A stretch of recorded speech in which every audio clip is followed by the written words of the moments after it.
Je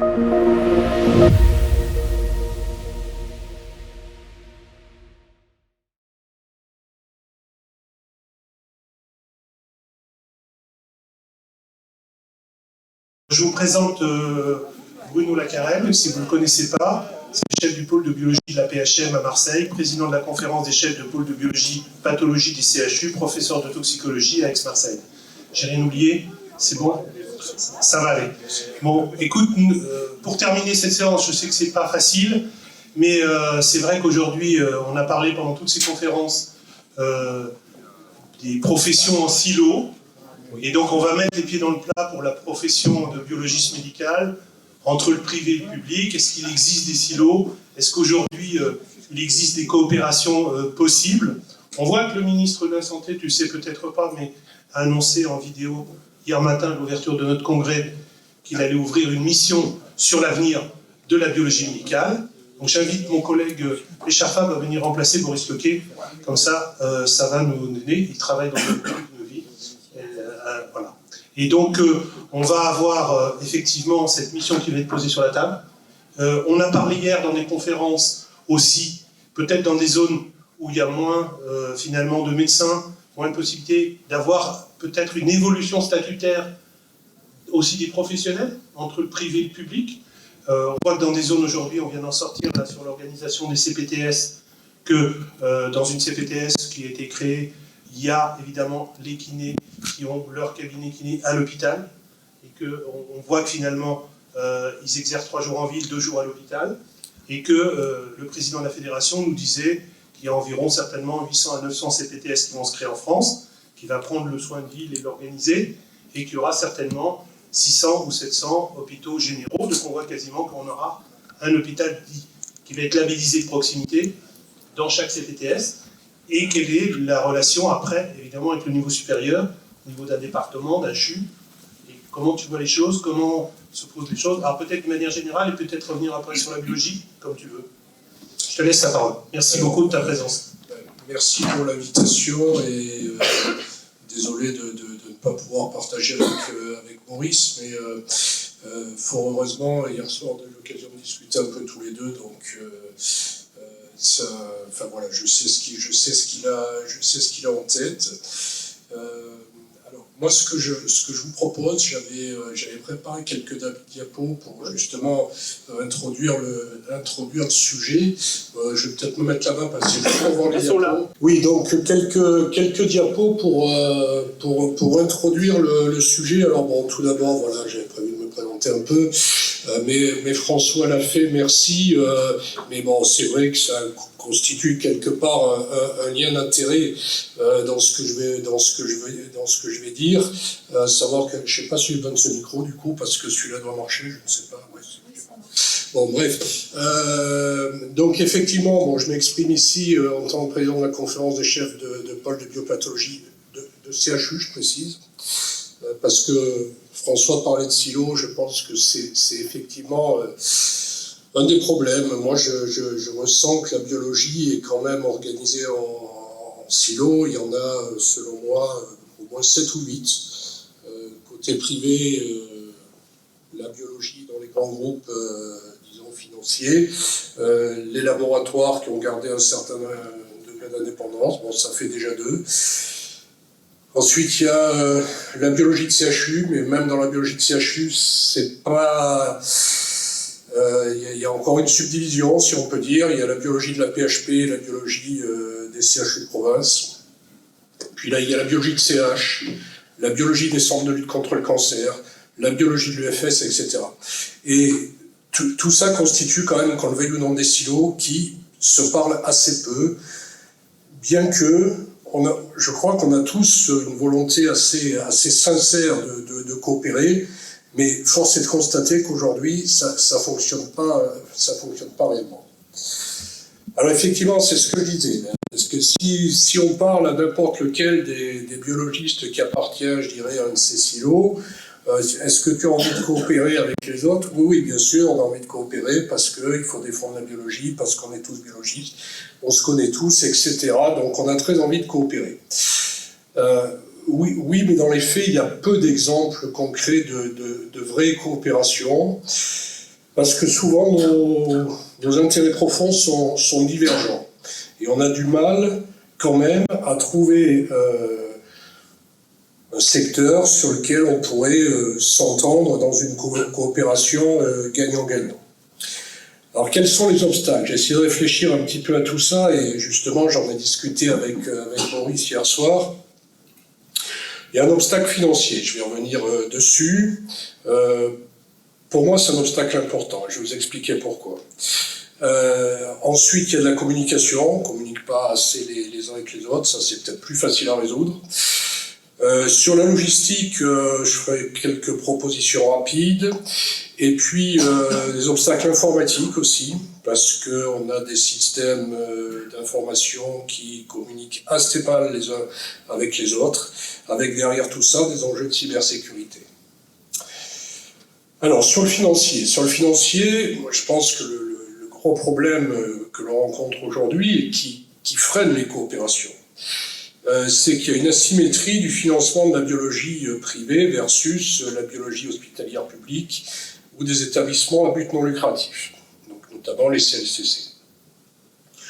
Bon, le privé, je dirais, c'est assez simple, il y a la NABM, et puis la biologie privée, c'est emparé, pourquoi pas, d'une partie de la biologie hors nomenclature, et finalement, les tarifs sont libres. Si on regarde bien, certes, derrière, c'est financé par le RIHN, mais si un laboratoire privé se met à faire de la biologie en nomenclature, ben, finalement, il facture ça à l'hôpital. L'hôpital se fait rembourser par le biais du RIHN, et c'est un système qui fonctionne, qui exclut quand même de la prescription des actes certains médecins, c'est-à-dire que un médecin libéral ne peut pas prescrire formellement de la biologie en nomenclature, parce que sinon il va falloir monter un système un peu particulier pour que le patient, à la fin, ne paye pas.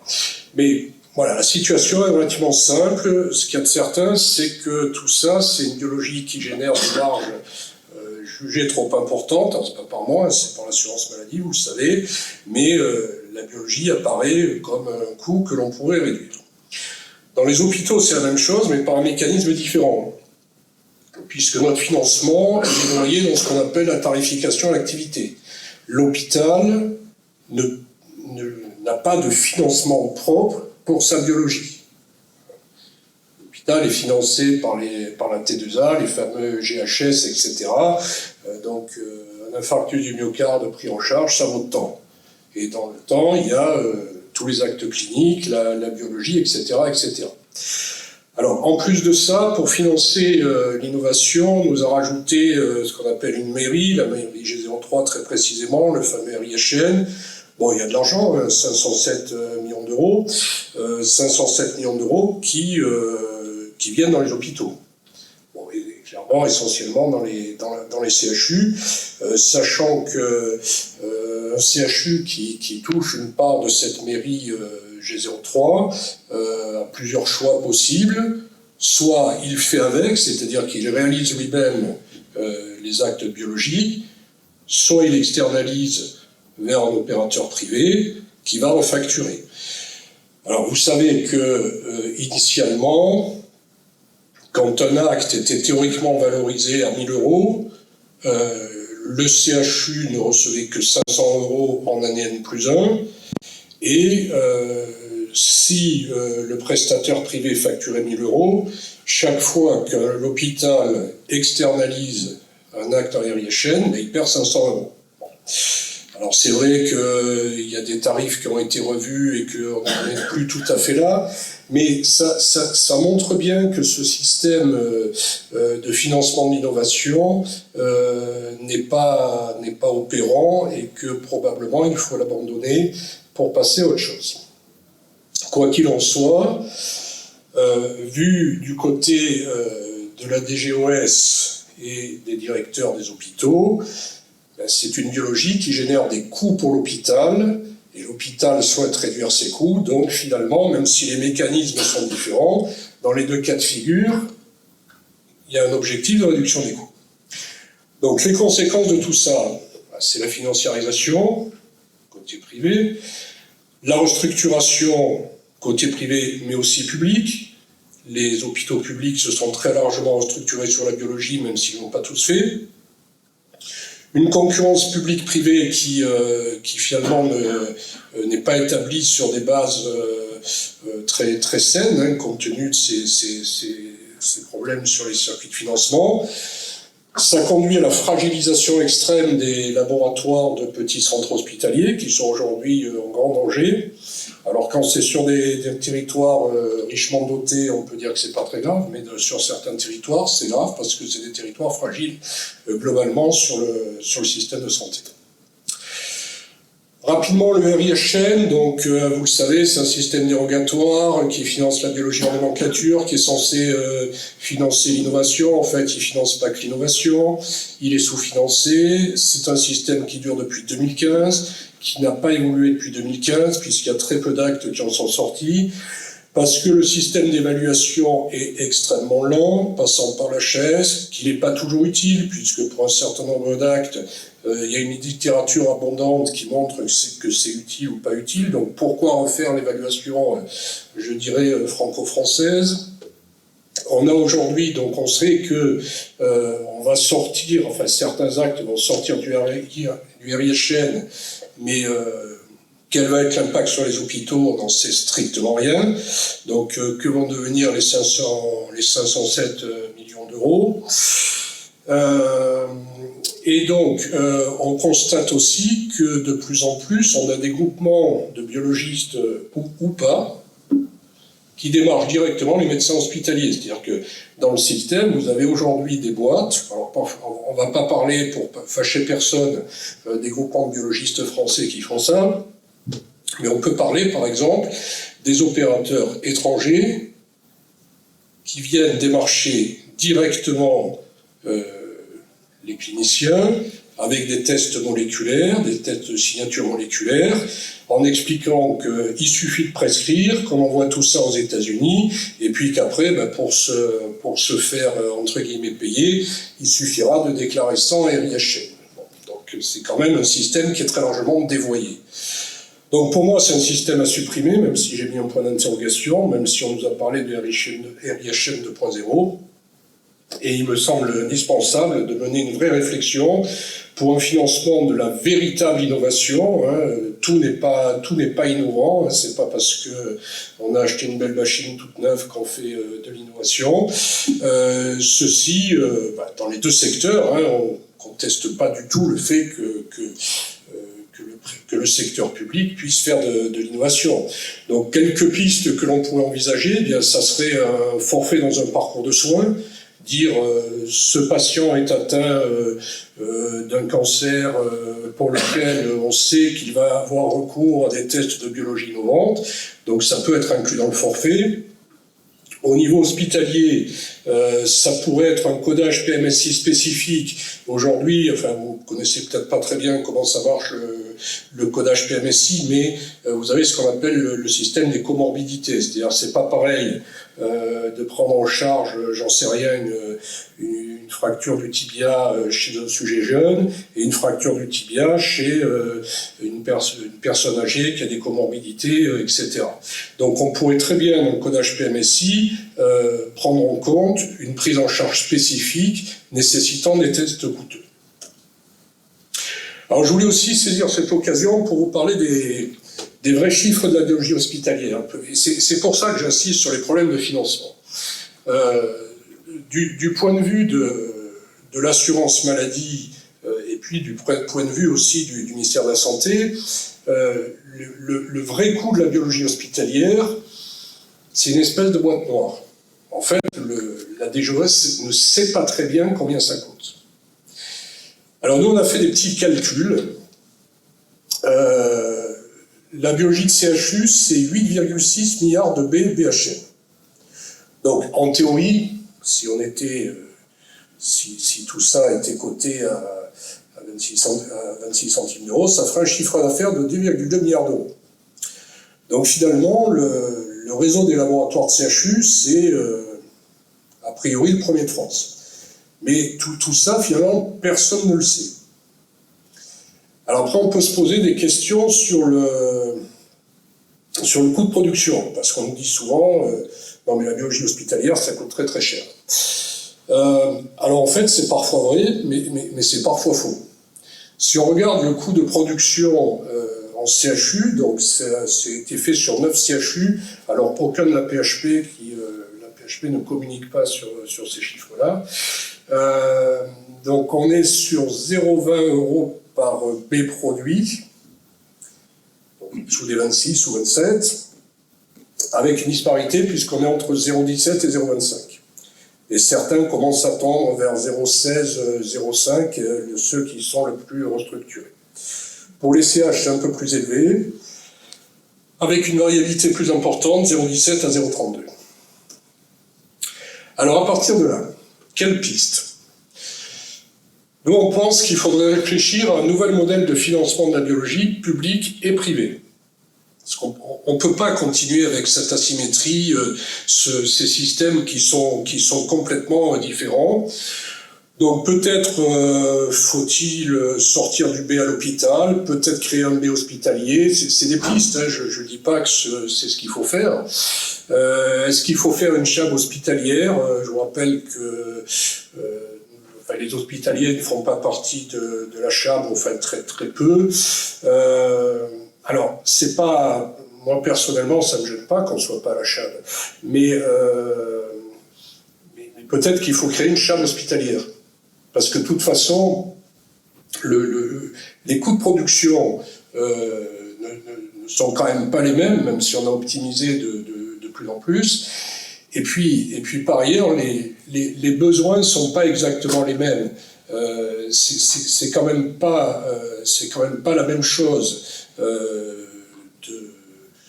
de faire de la biologie dans un système entièrement ambulatoire et de faire de la biologie quand vous êtes adossé à un service d'urgence qui a 350 passages jour. Donc il faut peut-être reconnaître à un moment qu'il y a des spécificités. Il faut simplifier le financement de l'innovation. Je l'ai dit, le RIHN, je pense que c'est à abandonner et qu'il faut revoir tout ça, tout en assurant un meilleur contrôle des dépenses, puisque, comme je le disais, le RIHN a été largement dévoyé. On ne peut pas dire que les 507 millions d'euros sont toujours utilisés de manière parfaitement vertueuse et rigoureuse. Il faut harmoniser, à mon avis, les tarifs sur tout ce qui est en nomenclature, encadrer la concurrence de manière à ce que, il n'y a pas de problème, on peut être en concurrence publique-privée, mais voilà, il faudrait quand même fixer un petit peu mieux les règles du jeu, parce que clairement, aujourd'hui, notamment sur la biologie des CH, la biologie spécialisée des CH, on est en concurrence, hein, mais cette concurrence n'est pas toujours très saine. Donc je pense qu'il faudra organiser des états généraux de la biologie. Donc François, tu le disais, dans le discours du ministre, on peut comprendre qu'a priori ça devrait s'organiser, c'est une bonne chose. Donc états généraux avec les acteurs privés, évidemment, et publics, tous dans les décideurs, parce que, alors ça c'est un petit problème que je voulais souligner. Donc, bien souvent, l'État, quand on veut organiser des états généraux, l'État réunit des syndicats. Mais un syndicat de biologistes privés et un syndicat de biologistes hospitaliers, ces deux syndicats n'ont pas les mêmes missions. Et c'est normal. Parce qu'un syndicat hospitalier, son rôle essentiel quand même, c'est de défendre des intérêts catégoriels. Et c'est très noble, hein, il n'y a pas de problème là-dessus.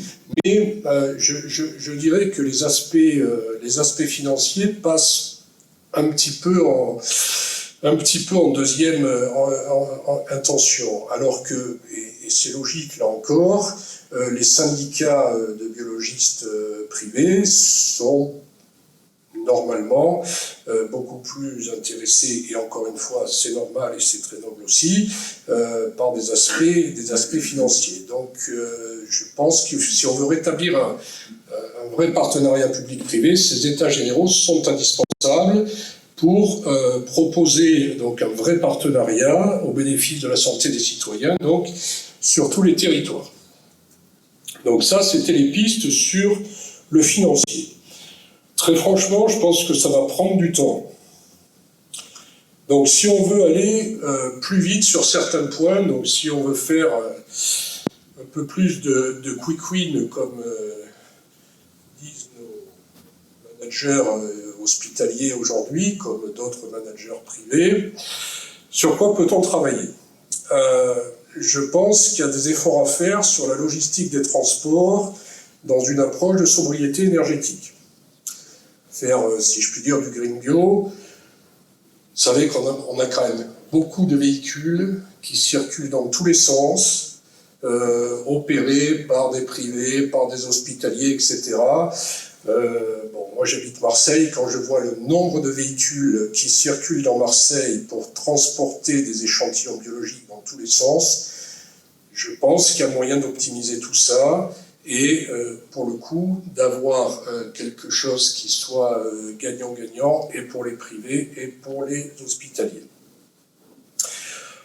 Un autre problème que l'on a, mais qu'on pourrait résoudre, je pense, assez rapidement parce qu'il y a des bases, c'est que les laboratoires privés ne savent pas ce que font les hospitaliers. C'est notre faute, hein, clairement. Il n'y a pas de catalogue de la biologie publique qui soit bien structuré. On a tous nos catalogues, on commence à avoir des interactions entre certains catalogues, il y a même des applications sur iPhone qui existent, mais tout ça n'est pas exhaustif. Et effectivement, quand on cherche un examen rare, c'est parfois compliqué de trouver le bon correspondant. Donc, on pourrait progresser là-dessus. Après, et François l'évoquait, c'est clair qu'il vaut mieux positionner la biologie dans le parcours ville-hôpital, mais en précisant effectivement quel est le rôle de la biologie, je dirais, de premier recours, sur côté privé, et puis quelle est la biologie de second recours, d'expertise, qui est plutôt du côté de l'hôpital aujourd'hui. Je prends un exemple dont justement on discutait hier soir avec Boris. On a mis en place un suivi des hypercholestérolémies familiales. Bon, premier rideau, c'est sûr que c'est le réseau de la biologie de ville qui va détecter finalement en première approche les patients qui auraient une hypercholestérolémie qui serait d'origine familiale. Après, quand il va s'agir d'analyser finement cette hypercholestérolémie pour aller faire, aujourd'hui, le projet c'est d'aller faire de l'exome pour effectivement détecter des mutations rares. C'est vrai que ça arrive plutôt à l'hôpital. Et ça, c'est un réseau qui fonctionne, qui a été mis en place sur Marseille, où clairement le privé fait tout le dépistage primaire. Et puis quand il est nécessaire d'avoir recours à une analyse génétique, ça arrive à l'hôpital. Ensuite, c'est améliorer l'interopérabilité des systèmes d'information. Bon, ça, tout le monde le sait. Hein. Bon, ok, il y a le Ségur, mais bon, il y a encore beaucoup de progrès à faire et je pense que c'est important d'avancer vite. Bon, d'abord pour faciliter la communication entre nous, mais aussi pour nous permettre de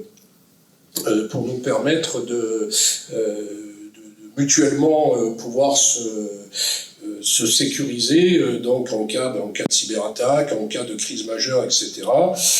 C'est vrai que quand on commence à réfléchir un peu à ça, on s'aperçoit qu'on est relativement fragile et je pense des deux côtés, que ce soit dans le privé ou dans le public. Aujourd'hui, on a tous des gros plateaux. Si un gros plateau tombe en panne, c'est compliqué. Et on est insuffisamment organisé, à mon avis. Ensuite, dernière proposition, c'est développer des stratégies de coopération sur le digital. On en a parlé, donc c'était la table ronde précédente. Là aussi, il y a énormément d'initiatives en ce moment. Il y a énormément d'initiatives dans le public. Je pense qu'il y en a à peu près autant dans le privé, mais je n'ai pas trop entendu parler d'initiatives qui seraient publiques-privées dans ce domaine. Donc je peux me tromper, mais j'en vois pas beaucoup. Et puis donc coopérer aussi, et tout ça c'est lié sur, ça a été abordé aussi, je crois, dans notre table ronde sur les enjeux de cybersécurité. Parce que si on communique mieux, on prend aussi plus de risques de mettre en danger nos différents systèmes. Voilà, merci. C'était quelques pistes pour lancer le débat. Encore une fois, si je propose des pistes, je ne suis pas certain que ce soient les bonnes. Par contre, je pense qu'elles méritent réflexion. Merci beaucoup. C'est vrai qu'il y a tellement de chantiers, faut le dire. Il y a tellement de problématiques, effectivement, mais il va falloir que si on se réunit en janvier, que le ministre ouvre bien sa mission comme il s'y est engagé, effectivement, mettre tous les problèmes sur la table, mais tu le sais très comme moi, on ne résoudra pas tout. Donc il faudra prioriser les choses et faire que, finalement, pour nous, en tout cas, ce qui nous intéresse, et globalement, au niveau du syndicat aussi, c'est que le patient soit mieux pris en charge dans son parcours de soins, dans la coordination. Le fait qu'il va peut-être dans le secteur privé, puis après arriver chez toi, que tu auras une sorte d'hospitalisation qu'on reprendra derrière. Et donc, c'est la fluidité de ce parcours de soins qui est extrêmement importante. Donc on a effectivement, dans les 3 axes qu'a donné le ministre, il y a évidemment le numérique. Ça, c'est clair qu'aujourd'hui, il faut que l'information circule, que l'équipe privée qui prend en charge le patient, qui te l'envoie à l'hôpital quand il sort, évidemment, on ait les éléments pour pouvoir faire la continuité des soins. Donc ça, on a un gros enjeu numérique. Je pense que là, il faudra qu'on définisse nos priorités, voir où on en est par rapport au Ségur du numérique. Tu sais qu'on n'atteindra pas la phase 2, que malheureusement, on va peut-être aller vers une phase 1', etc., qu'on a beaucoup de retard dans certains secteurs. Donc là, il y a un enjeu majeur entre nous. Ça, c'est clair. Une redéfinition des actes. Pourquoi les hospitaliers ont un poste consultatif à la CHAB? C'est parce que nous, depuis, si Richard le sait, on a été les premiers signataires avec Van Rockegen, on est enfermé dans une enveloppe qui n'évolue plus ou qui n'a jamais très évolué. Et à chaque fois, on a 3% de croissance en volume d'actes. Et à la fin de l'année, dans les meilleurs cas, 0,4, 0,5, 0,6 et encore. Et avec l'année bixestive de 2024, les 0,4%, on va se les manger de toute façon. Donc ça revient systématiquement à redonner de l'argent à l'assurance maladie. Donc ça, c'est aussi un sujet. Alors c'est vrai que moi, j'adore avoir les hospitaliers en CHAB parce que c'est une consultation importante, parce qu'ils ont leur avis à donner sur la valeur des actes. Et dans les groupes de travail, c'est important que vous, pilotes, dans les GT, vous puissiez donner votre avis scientifique. Mais c'est vrai que quand on parle pognon, malheureusement, nous, notre enveloppe, elle est fermée. Donc on doit se battre tous les jours pour savoir ce qu'on peut obtenir ou pas obtenir. Donc il y a certainement beaucoup de choses à clarifier au niveau du RIHN en particulier, du fait qu'on nous a annoncé qu'un certain nombre d'actes basculeraient en plus dans le système libéral, donc dans une enveloppe qu'on sait déjà qui restera la même et qui va être compliquée. Donc moi, tout ça, c'est des sujets effectivement d'inquiétude pour l'avenir de nos entreprises.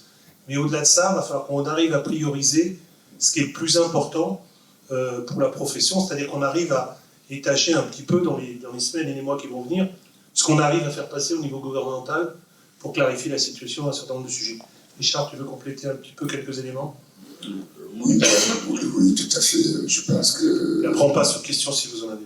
Voilà, je pense que concernant la CHAB, bon, en effet, il ne faut pas oublier que la nomenclature est un système de financement de la biologie libérale. Voilà. Et que donc, bien évidemment, là, je dirais, les hospitaliers interviennent en tant qu'experts. Bon, et d'ailleurs, bien souvent, quand même, la présidence de la CHAB. Et comme l'a dit François, je ne sais pas si vous avez forcément intérêt à rentrer sur ce système qui est... Je préfère redescendre que le professeur Denis reste à son rôle de président de CHAB hospitalier. La qualité et les compétences scientifiques, c'est vrai que au niveau financement, ça fait 30 ans que j'essaye de savoir combien vous dépensez d'argent, donc Je pense que oui. Tu m'as donné une approche. Nous, on l'a au centime près, mais tu m'as donné une approche. Alors, si vous voulez, mais je laisse terminer, puis après, je vous donnerai une info. Non, mais en plus, en tant que syndicaliste, nous là, souvent, on posait les coûts des uns, les coûts des autres. Je dirais, l'intérêt de la nomenclature de la NABM, c'est que, je dirais, au centime près, au B près, on sait exactement quels sont nos coûts et que tous nos coûts sont inclus. Les frais de structure, les frais d'investissement, les frais de... Voilà, enfin, tous les coûts intégralement. Quand on se penche sur les évolutions qui ont été faites, les évaluations qui ont été faites sur le financement hospitalier, on ne sait pas exactement quels sont... voilà, si tous les coûts sont pris en charge. Ensuite, rappelons que nous sommes une biologie ambulatoire, c'est-à-dire que tous les coûts de logistique, d'enregistrement des dossiers, etc., c'est des coûts qui sont inclus dans notre nomenclature. Mais je dirais, moi, ce que je trouve, alors là, je sortirai ma casquette de président du RP. Je sortirai ma casquette de président du RPS en Occitanie. Et dans le partenariat public-privé, moi, ce qui m'inquiète beaucoup, et tu l'as dit, François, qu'on soit de toute manière du public ou qu'on soit du privé, l'important, c'est le patient. Et ce qui m'inquiète beaucoup, c'est pas tellement la situation entre CHU, biologie privée, parce que de toute façon, c'est souvent une biologie de ville, et la biologie de ville n'a pas énormément de problèmes.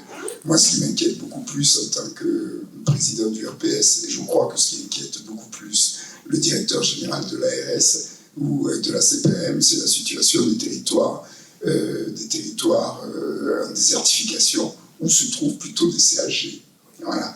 Et là, moi, ce que je ne peux que constater avec regret quand même, en particulier dans la création des GHT, etc., c'est que sur des territoires comme la Lozère, sur des territoires, et j'ai des exemples sur lesquels je me suis bien battu, sur des territoires comme l'Ariège, en fait, des territoires en désertification, où finalement il y a deux systèmes qui sont en difficulté. L'hôpital public est en difficulté, les biologistes de l'hôpital public sont en difficulté. Nous sommes également en difficulté en termes de recrutement, en termes de... Voilà. Et je constate quand même que les copains, j'ai vu très rarement, alors que ces deux systèmes sont en difficulté, j'ai vu très rarement la proposition de coopération. Et quand cette proposition de coopération a été faite, et je suis le premier témoin pour le dire, j'ai rarement vu que l'on puisse aboutir. Or, et alors on se heurte à la question du statut, on se heurte à la question de tout un tas de choses qui font que finalement,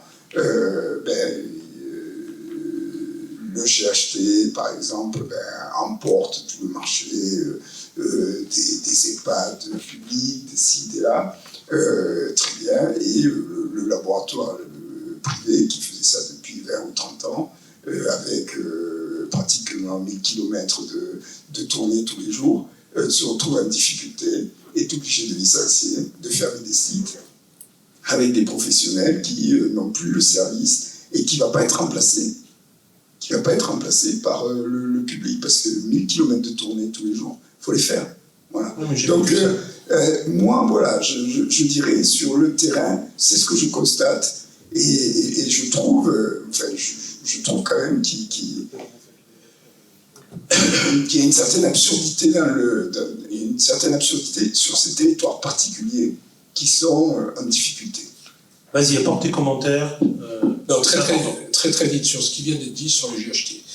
Effectivement, le problème que l'on a, c'est qu'aujourd'hui, la doctrine des ARS, qu'on voit très bien dans le nouveau, ça s'appelle plus PRS, mais peu importe, dans le nouveau plan régional de la santé, c'est que dans l'esprit des ARS, les choses sont simples. Le GHT doit faire la biologie du public, et côté privé, il faut que la concurrence soit saine. C'est ça l'objectif. Et en fait, ça ne peut pas être comme ça. Je pense que dans certains territoires, effectivement, il est complètement naturel que le privé puisse, par exemple la Lozère, c'est clair que la Lozère, c'est la solution d'avenir du privé. Et qu'il faut laisser les, ce qui a été mis en place, il faut le pérenniser.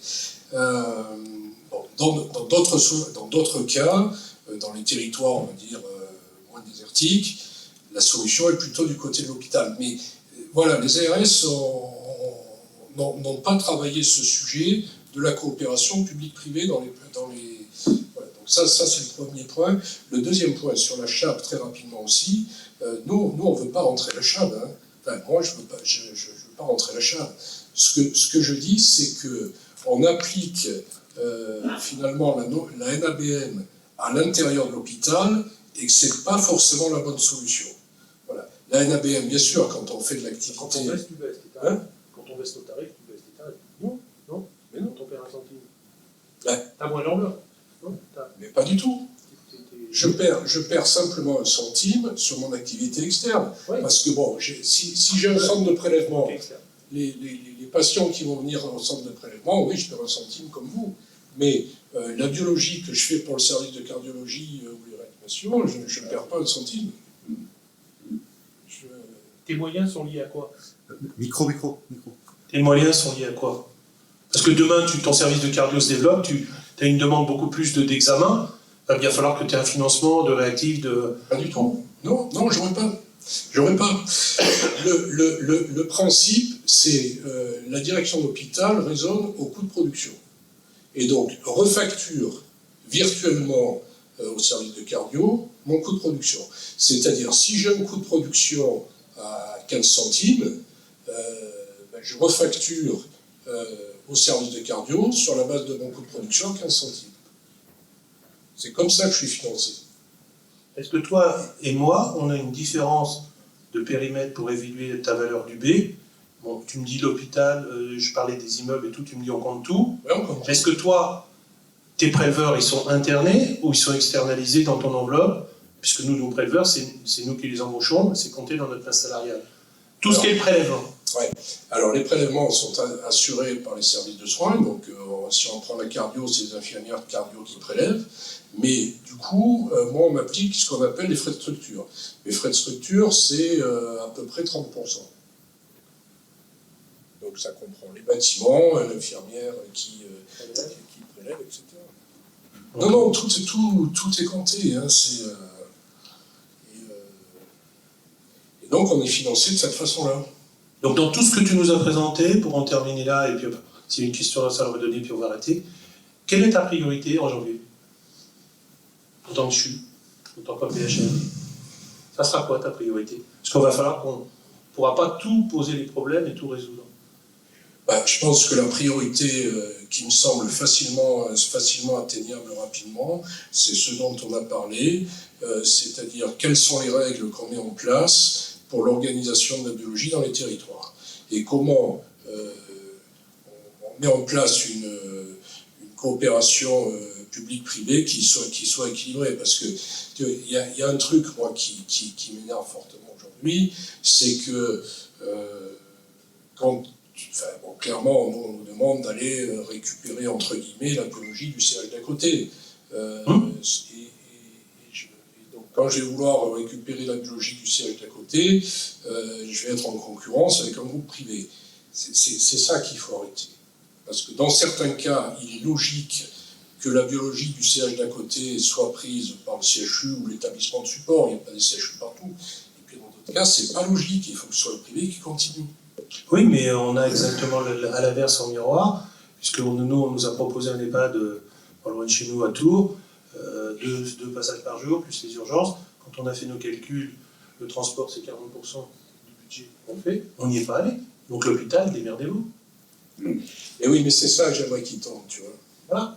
Parce qu'on s'est dit, nous on ne va pas dépenser 40% en transport, ça va mettre en danger notre entreprise. Donc c'est l'hôpital qui va devoir aller dans cet EHPAD-là, et nous, on abandonne, parce que les coûts de transport, tu le sais bien, ont explosé, on n'a pas eu dans nos négos, ni l'inflation, ni quoi que ce soit, donc on dit non, on répond non à l'appel d'offres. Ouais. Et moi, si mon directeur me dit, tiens, il va falloir aller dans l'EHPAD, Tu vas être obligé d'y aller. Ben non, parce que je veux dire, monsieur le directeur, vous ne pouvez pas me demander en même temps de faire des économies et en même temps de dépenser de l'argent. D'accord. Et qu'est-ce qu'on fait de l'appel?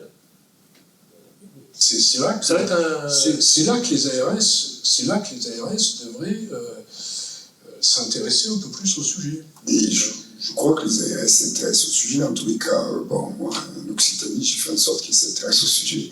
Bon, après, je veux dire, vous savez, c'est très compliqué pour les ARS, parce que, bon, on reprend l'exemple de la Lozère, mais bon, ça fait évidemment un pataquès politique, les élus s'en sont emparés, C'est sûr. Bon, alors on n'en parle pas.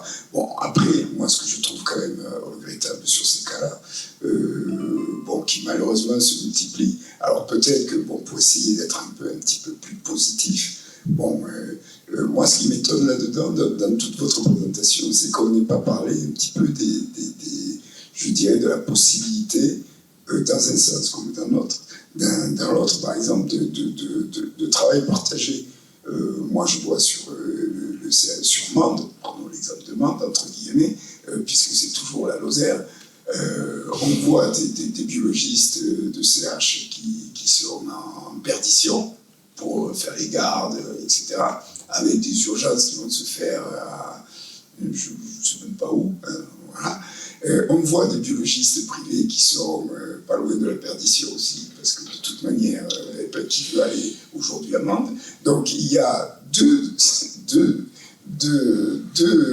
laboratoires qui sont en perdition et qui sont séparés par une rue et qui ne se parlent pas. Mais alors ça, il faut arrêter ça. Mais ça existe, ce que vous dites, c'est très simple à mettre en place. Hein. Il y a le statut de praticien hospitalier à temps partiel, qui peut être entre 20 et 80%. Et donc, il est tout à fait autorisé pour un praticien hospitalier à temps partiel. Et en miroir? Oui, bien sûr. En miroir, En miroir, il va en privé. J'expliquais tout à l'heure la maison de santé, là, David nous a expliqué. Le kiné, le plateau technique de kiné était dans l'hôpital. Les kinés faisaient toujours à l'hôpital et 3 jours dans le privé. Donc on voit bien qu'il y a une évolution nécessaire dans des paramédicaux, parce qu'on va avoir un problème de RH tous les uns les autres, et que dans le système infirmier, tout ça, on aura besoin de gens, et donc il va falloir trouver des solutions. Oui, alors je ne sais pas si c'est très développé, mais en tout cas, moi, dans mon labo, j'ai 4 ou 5, peut-être même plus, j'ai au moins 5 biologistes qui passent une partie de leur temps à l'hôpital et une autre partie dans le privé. Et bon, ça bénéficie à tout le monde. Bon, nous, ça nous fait, entre guillemets, des bras. Eux, ça leur fait un lien facilité avec l'hôpital quand ils ont des cas un petit peu compliqués. Et typiquement, c'est gagnant-gagnant. Mais après, dans l'exemple que vous prenez, voilà, est-ce que j'en se parle aussi?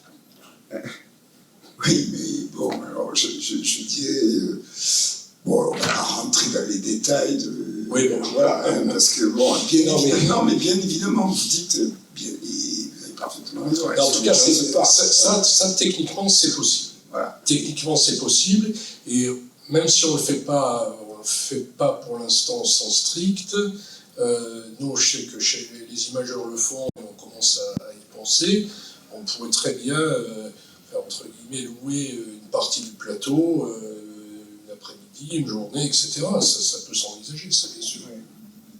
Je pense qu'il faut absolument, même si les gens ne se parlent pas aujourd'hui, il faut que toutes les instances et les institutions... Parce que c'est ce qu'on propose, mais nous on le propose essentiellement aux biologistes de CH, qui bon, effectivement, quand on va les voir en disant, vous savez, les autorités voudraient bien qu'on récupère votre biologie, en gros c'est comme ça que ça se passe.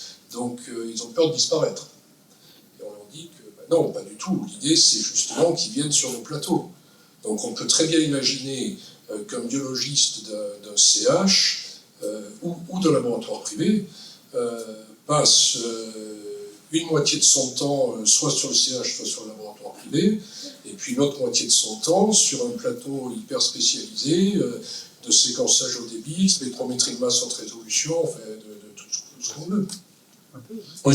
Et ça, en plus, ça crée de l'attractivité pour les jeunes. D'abord, je voulais te remercier de ta présence, et on arrive au terme de cette session, c'est la dernière. On va clôturer le congrès après. Donc, un petit mot de conclusion pour dire ton optimisme, peut-être? Ah, moi, je suis très. Enfin, moi, tu sais, je suis toujours très optimiste parce que tu vois, le bâtiment que tu vois devant, là, c'est le labo qu'on a fait. J'ai mis 10 ans à le construire. Et donc. Ça, on sait quelque chose, il faut dire ça. Et donc. Moi, je pars toujours du principe, pourquoi j'y suis arrivé, c'est parce que j'ai une philosophie générale, c'est que quand les choses sont logiques, elles finissent par se faire. Et là, c'est évident, enfin pour moi, c'est évident que la survie de la biologie, on se pose beaucoup de questions hein, sur l'évolution du métier, l'attractivité, etc. Je pense que la survie de la biologie et ce qui va générer de l'attractivité, c'est des partenariats équilibrés entre public et privé. Très bien. Merci beaucoup.